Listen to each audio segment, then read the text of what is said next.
The man who was the second officer on the Titanic was also a hero of Dunkirk? The internet says it's true.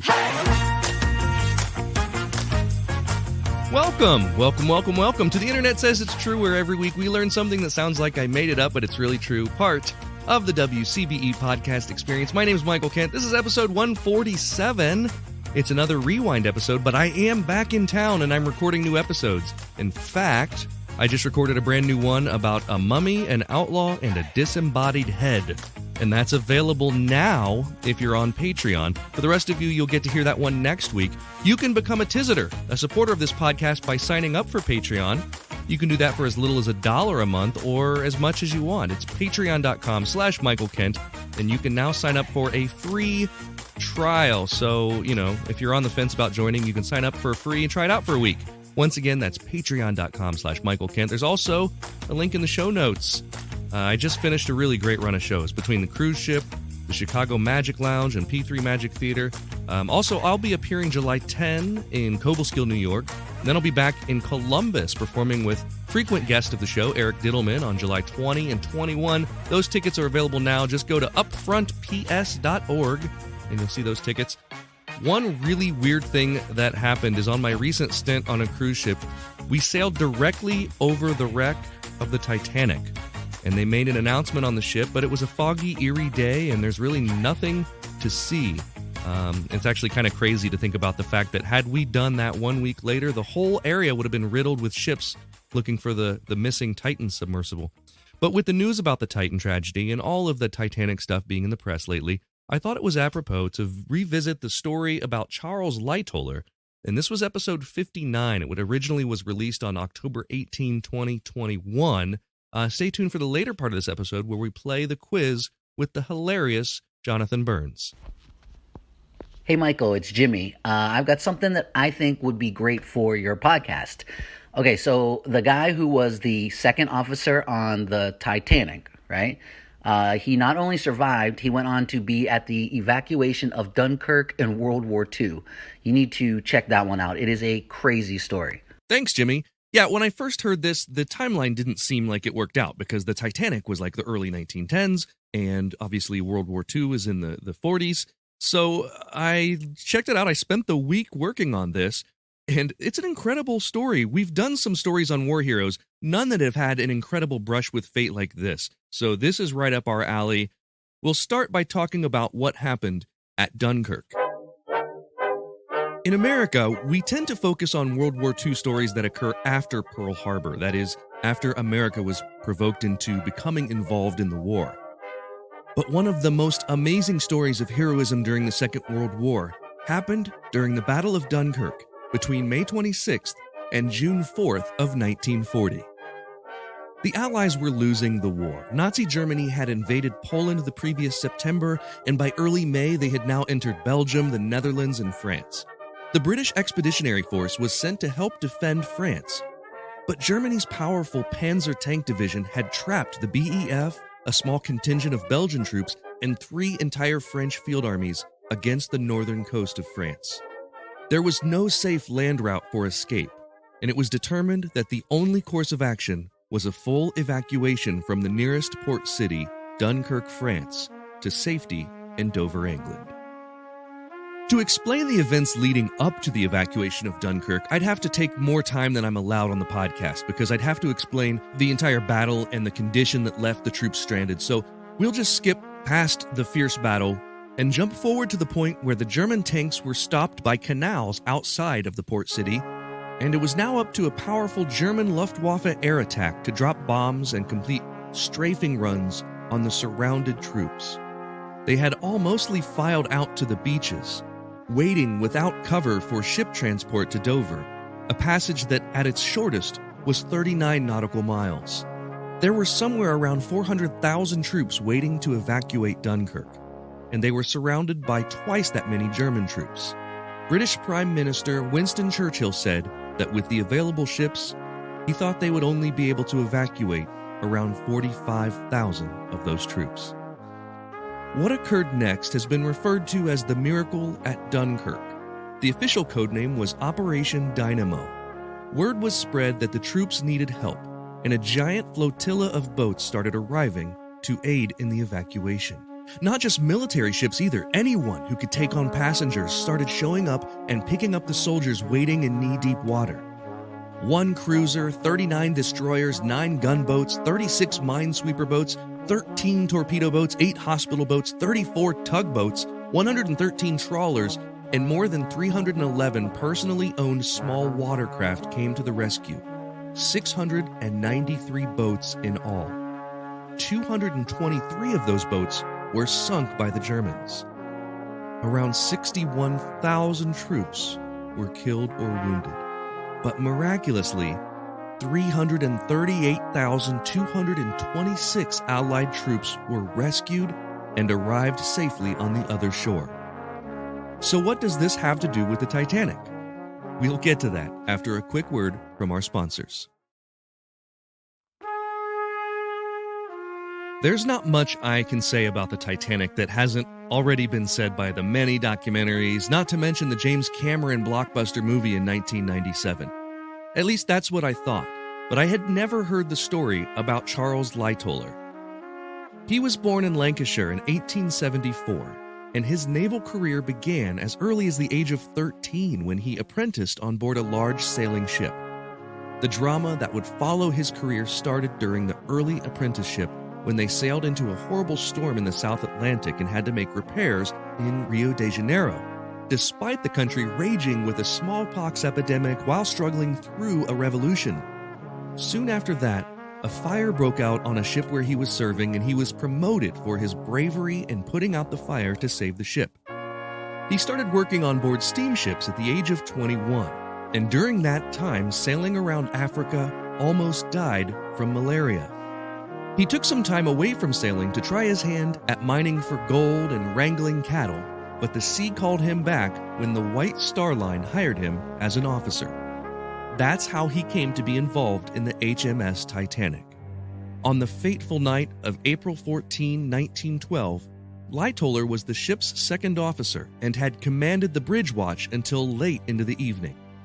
Before retiring to bed in his cabin, he had told the ship's lookouts to watch for small ice in the ocean ahead. But it wasn't until he felt the collision that he knew something was wrong.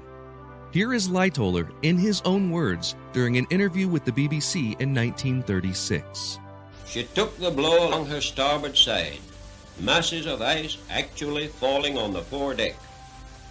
But what was worse, though we didn't know that till it came out of the inquiry, she was pierced below the waterline in no less than 6 compartments, and from that moment, nothing could have saved her. It wasn't long before Boxall, the 4th officer, poked his head round my door and said, "Do you know we've struck an iceberg?" "I know you've struck something," I told him, not thinking it anything serious and feeling none too pleased. Then he said, "The water's up to F deck in the mailroom." There was no need for him to say anything more. I was into a pair of pants, sweater, and bridge coat and out on deck almost as soon as he was. This is where, according to some, Lightoller was a hero. According to others, he was a murderer. As the ship began to sink, his first job was to get the women and children into the lifeboats on the port side of the ship and lower them into the ocean. And that he did. He evacuated every woman and child into the ships on that side until there weren't any more. And that's why he faces criticism. Only allowing women and children on the boats meant that some of them had room to spare for the men aboard. His instructions were to only allow women and children, and Lightoller followed them strictly. So strictly, in fact, that when a man tried to board one of the boats, he jumped on board and threatened the man with his revolver, a scene which was dramatized in James Cameron's 1997 film. After the ship's lifeboats were all lowered, there were only a couple small collapsible rafts left, and those were sent away as well, with as many as could occupy them. Lightoller now found himself in the icy water as it crept up the Titanic's many staircases and hallways. He tried to swim to the ship's crow's nest, which he could see peeking above the surface, but remembered that a sinking ship created suction that would pull him under. He tried to swim away, but he couldn't. It was too late. The suction of the sinking ship pulled him underwater and pinned him against a grate. He tried to push away, but couldn't. For my part, I turned forward and took a header from the top of the wheelhouse. I started to swim away, but got sucked down 2 or 3 times.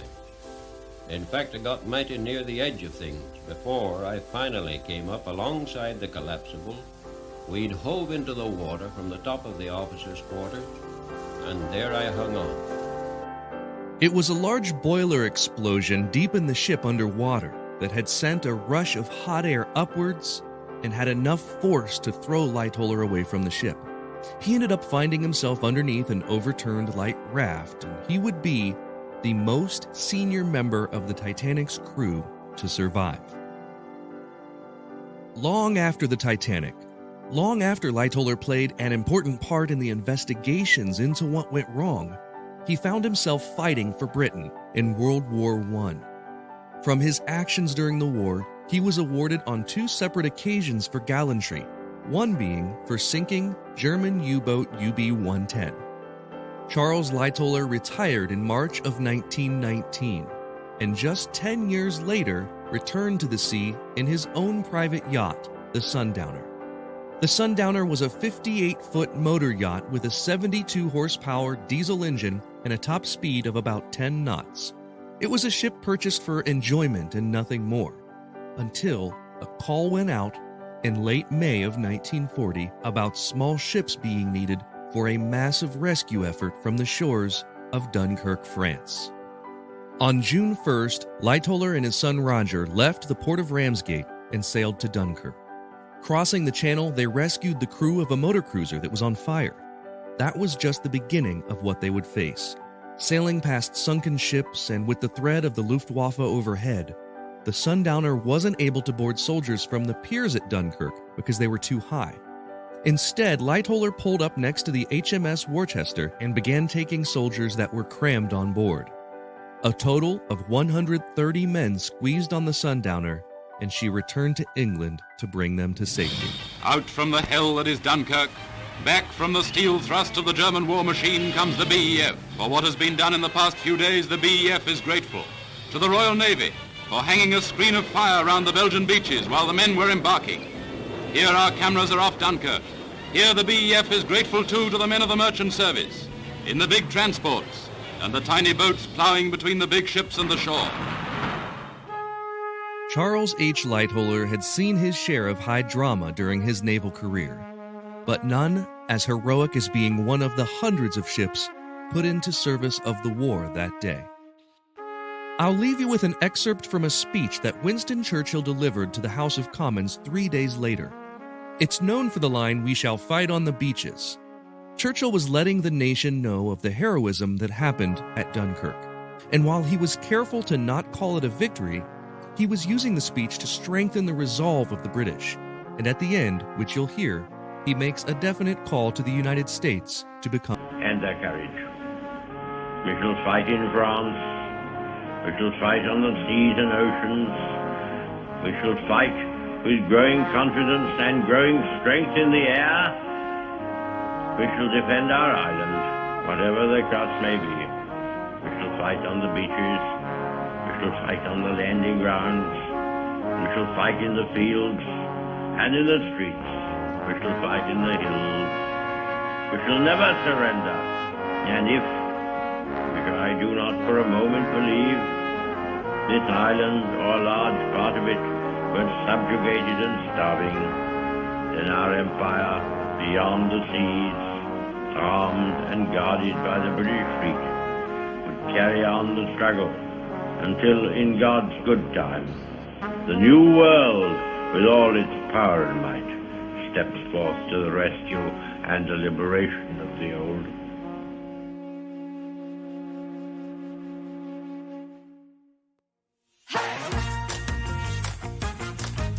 Well, now it's time for the part of the podcast where I call a friend, and I want to thank you for hanging in there with us. We're going a little bit longer this week because there was a lot of story to tell. And this week, I'm going to call Jonathan Burns. Jonathan is a comedian and physical performer. He's a contortionist. He's one of my oldest friends in show business. He's currently performing with the 35th season of Circus Flora in St. Louis, Missouri. Nice to see you, Michael. Always. Where you're coming Am I speaking too loud? I feel like I'm speaking too loud. It's a little bit high on the the meter. Oh, yeah, I'm sorry. I'll pull it back a bit. Am I overmodulated? I'm on the radio. You're in a hotel room right now. I am currently out of the house. I'm in St. Louis for the month. I'm performing in a circus, which I've never done before. I'm in Circus Flora. You've performed in a circus before. Well, this is like a traditional circus. Not one of those weird French circuses. Yes, I've been in cabaret and it's circusy, but this is like circus people, like people who drive stakes into the ground and like trapeze artists who like fifth generation, and that's awesome. They're tough and they live in a caravan, and it's been cool. Well, then I'm questioning your commitment because you look like you're in a nice cushy hotel right now. No, this is the tent. You're in the caravan. You're in it's like a that was streamlined... an option. When we were talking about this, they were like, well, you could stay in this really nice hotel. It's like 2 blocks away, or we could get you like a camper van and you could sleep behind a tent. And I was like, oh, so many, what do I choose? And I decided cushy hotel. Yeah, that's more what we're accustomed to. Yeah. I mean, it did sound sexy for a little while. Like it sounded like, oh, that'd be a cool story. But then a month in a caravan where I probably wouldn't fit in the bed, it didn't seem as cool. Which is a funny statement coming from a contortionist. Yeah, I mean, I can fit into small places. Do I want to stay in small places? Questionable. Okay, well, it's a love-hate relationship with contortionism is what I'm hearing. I'm learning so much today. This is great. Do you have a guess as to what our topic is going to be this week? Yes, I did extensive research when you let me know I was going to be on the show, and I was certain this week's topic would be sloths. So I looked up as many sloth facts as I could. All about sloths. Well, yes. Like, for instance, did you know that a sloth can move, if threatened, at 0.17 miles per hour?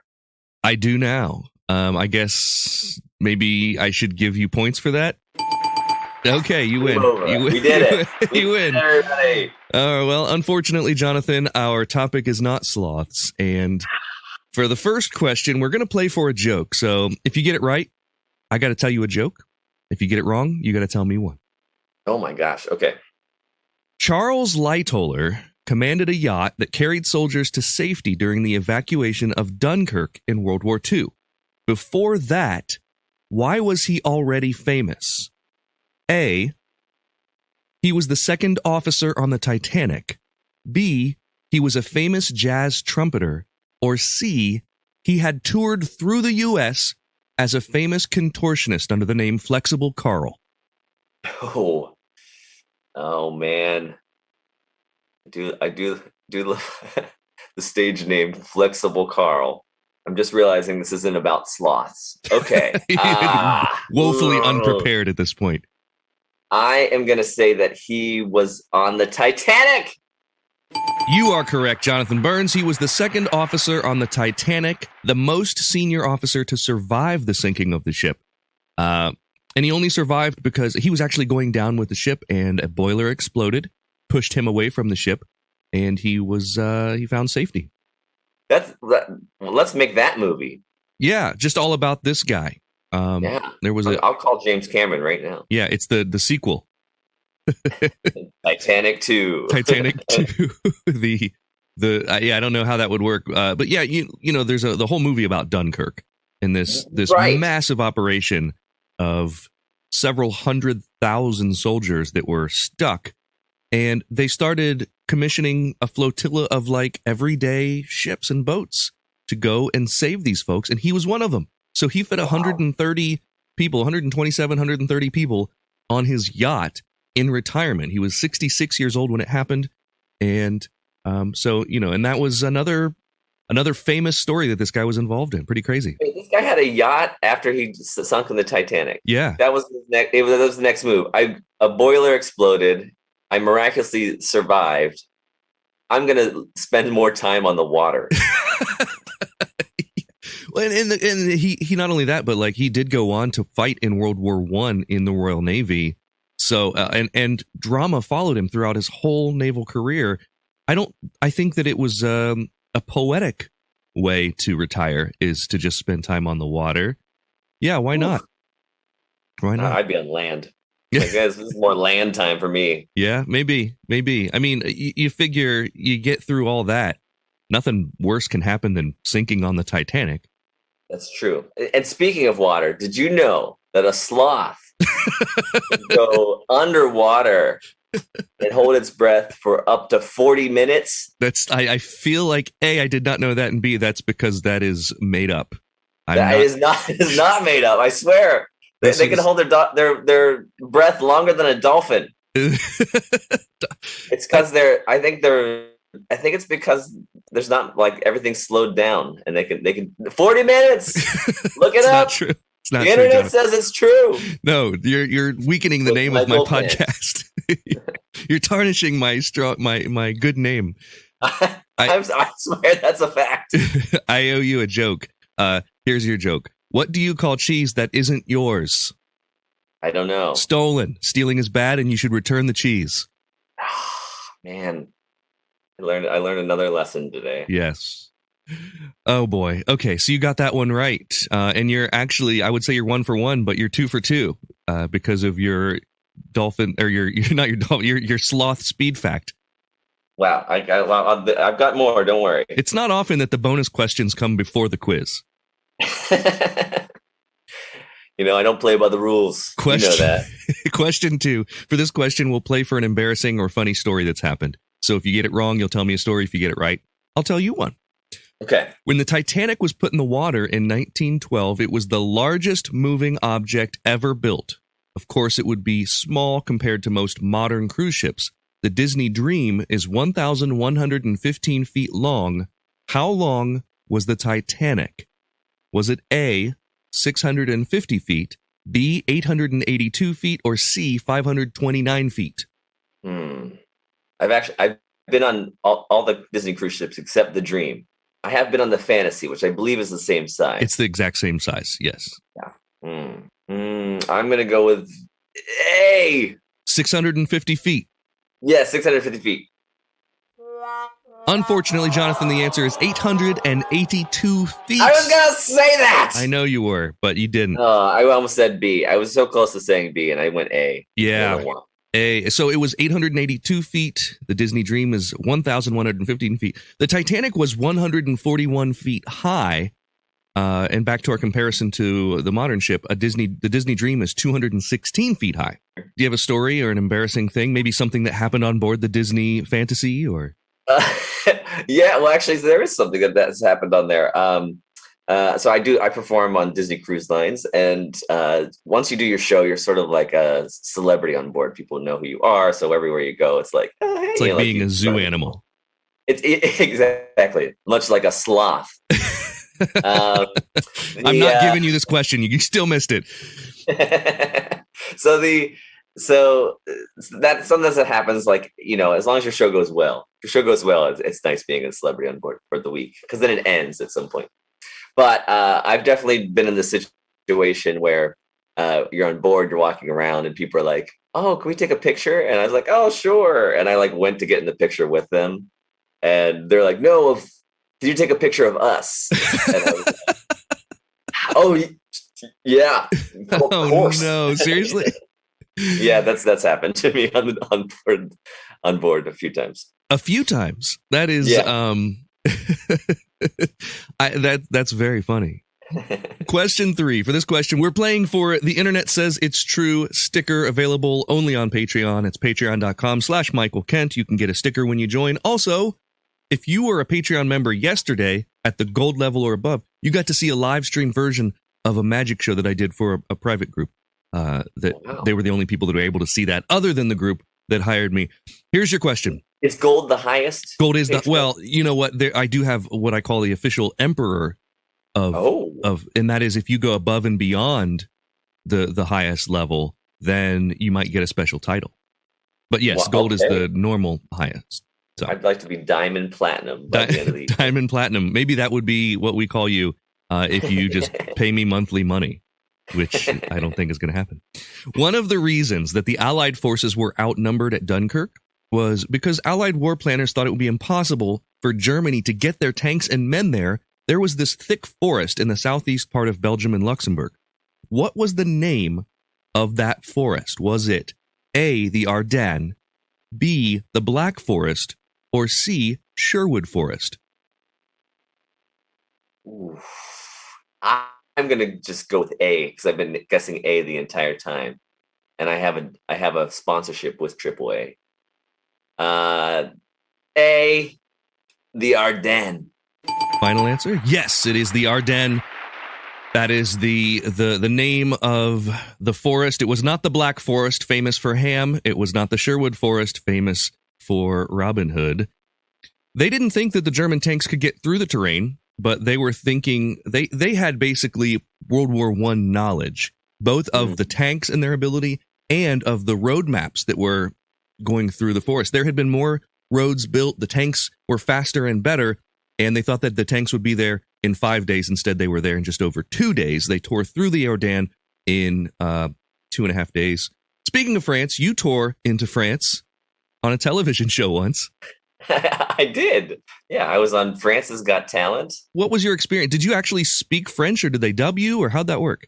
Well, so this was the original idea. I said I don't speak French. I did send a video where I was taking a French lesson, and all the answers were Gerard Depardieu. But I did. Well, that is all for this week. Thank you so much to Jonathan Burns for being my guest. Here's the ghost of a young child that died on the Titanic. Do my act, and then when the judges want to talk to me, I'm going to crawl back in the suitcase, and I'm going to give like thumbs up or okay as they talk to me. So I don't have to speak French, but it's different. So the producer's like, great, we love it. You know, that was my French. Yeah. So I was great. So I do the act, and I crawl out, do my thing. Everything goes really well. I go to get back in the suitcase, and a guy with the microphone comes up. He's like, they want to talk to you. And they hand me a microphone. And it was, bonjour, everybody. You know, like, so that was the experience there. Luckily, the judges spoke both English and French very well. Nice. And we made it through. So it's just, when you watch the clip, it's just me, like they say stuff to me in French and I just say merci a lot. But in reaction, we talked for a long time and they cut it down to me just being like, merci. Question 4. We're going to play for a YouTube comment on our newly released Penn and Teller Fool Us videos. And when I say newly released, someone had made a rights claim on all the Fool Us clips for like a year, and no one's been able to watch inside the US. They were blocked, but the legal battle was recently resolved. The clips are back up. So if you get this right, I will comment on one of your Fool Us clips. If you get it wrong, you'll comment on mine. Wonderful. It was like they were sinking on the Titanic, but they were next to the boiler, and now they've been exploded and released. The legal boiler, if you will, has released us. The Titanic had a baker on board. Charles Joughin, I don't know how to say his name, Joughin, Joughin, but he wasn't French. He was English. Yeah. He survived the sinking after some heroic actions helping people get on lifeboats. It's a crazy story. He credits his survival in the cold to what? A, he was an overweight man, 275 pounds, and the insulation helped him survive. B, he had taken cold baths his entire life. Or C, he was drunk and he couldn't feel the cold. I was going to pick whatever one had baked goods in it. He floated on baguettes. He took cold baths his whole life. Lock it in. Unfortunately, Jonathan, that is not the answer. The answer is he was drunk. He couldn't feel the cold because he was drunk. And which is interesting because he had really done some heroic stuff. He had helped a ton of people get on lifeboats, like many of the crew. But he credits his ability to survive in the cold water and that it didn't feel cold to him. and he doesn't remember any of it. No. Now you'll comment on my Penn and Teller Fool Us video. What are you going to comment? Do you know? I mean, you've seen the bit. You know what it is. I'm going to tell everyone how it's done. Okay. That's what the internet needs. That's what YouTube is for. It'd be pretty great if you just got on there and gave me a sloth fact. I mean, that's possible too. Did you know that a sloth, they hang out in the trees all day, but they only come down to relieve themselves, to urinate. And the only way they do that is if it rains. When it rains, they come down and they pee. So like when they're in captivity, they have to spray them with the hose every few days so they make sure they pee. Otherwise, they'll stay up there forever. That actually sounds true. I have no. It is. These are all true facts. I'm telling you. I have no reason to doubt your facts on this. You're going to bring me back for the internet says it's true sloth episode. I know it. I'm going to start a podcast with the same name, but a question mark at the end. The internet says it's true. True? It's all just sloth facts. I love it. The Sloth Podcast. Question 5, and Jonathan, this one is for all the marbles, so if you get it wrong, I'm banning you from this podcast, never to be asked on again. Oh my gosh. Here is your question. I do need you. You are currently holding up this particular episode. What is the best variety act you've ever seen? Best variety act I have ever seen. This is on the internet, and that's how I've seen it. It's Bob and Louie. And Bob is a person and Louie is his dog. And it's a trained dog act where the dog does nothing. But the guy is very excited, like, come on, boy, come on out here. Woo! He's like super excited. And the dog just sits there and does nothing. And he has to like move the dog around. It's 10 minutes long. And it is a delight. So Bob and Louie. There's a couple different clips of it. There's one from like a Dean Martin Christmas variety special, but highly recommended. I watch it probably once a week. That's awesome. Amazing. You can see Jonathan Burns in Circus Flora in St. Louis until the end of October. And after that, you can learn more about him and see his tour schedule at iheartburns.com. Thank you so much for coming on and teaching us all about sloths, Jonathan. It was a pleasure. Happy to do it. Yeah, it's iheartburns.com. Don't go to heartburns.com unless you want to order Tums. Good to see you, buddy. Good to see you.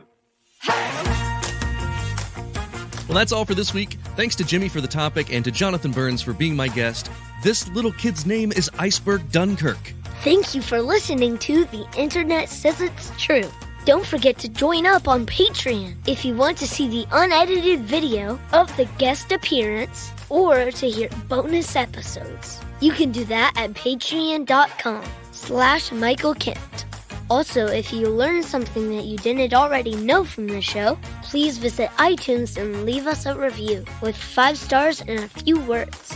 That's the rule. You gotta do it. That helps us a ton because that's how the algorithm works. To get the podcast suggested to more people. And that way we can keep learning something new. If the internet says it's true.